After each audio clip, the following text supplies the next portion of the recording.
ইনশাআল্লাহ 13 তারিখের গণপ্রজাতন্ত্রী বাংলাদেশের আল্লাহর সাহায্যে প্রধানমন্ত্রী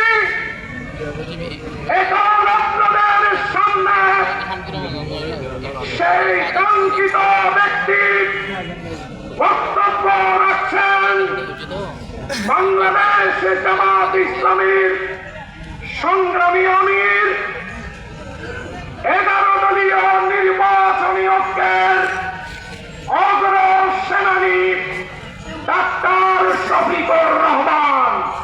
ডাক্তার শফিকুর রহমান।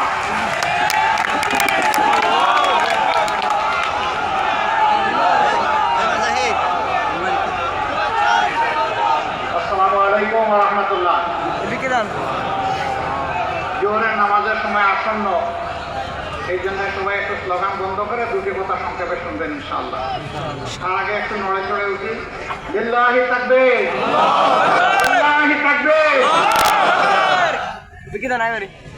11 দলীয় নির্বাচনী ঐক্যবদ্ধ বাংলাদেশ আগামী নির্বাচনকে সামনে রেখে আজকের এই নির্বাচনী জনসভার সম্মানিত সভাপতি, 11 দলের কেন্দ্রীয় এবং স্থানীয় নেতৃবৃন্দ, শহীদ পরিবারের সদস্যবৃন্দ, জুলাই যোদ্ধাবৃন্দ এবং প্রিয় কক্সবাজারের ভাই ও বোনেরা, সাংবাদিক বন্ধুগণ, প্রশাসনিক দায়িত্বে নিয়োজিত সদস্যবৃন্দ, আমি মহান আল্লাহ তাআলার শুকরিয়া আদায় করছি।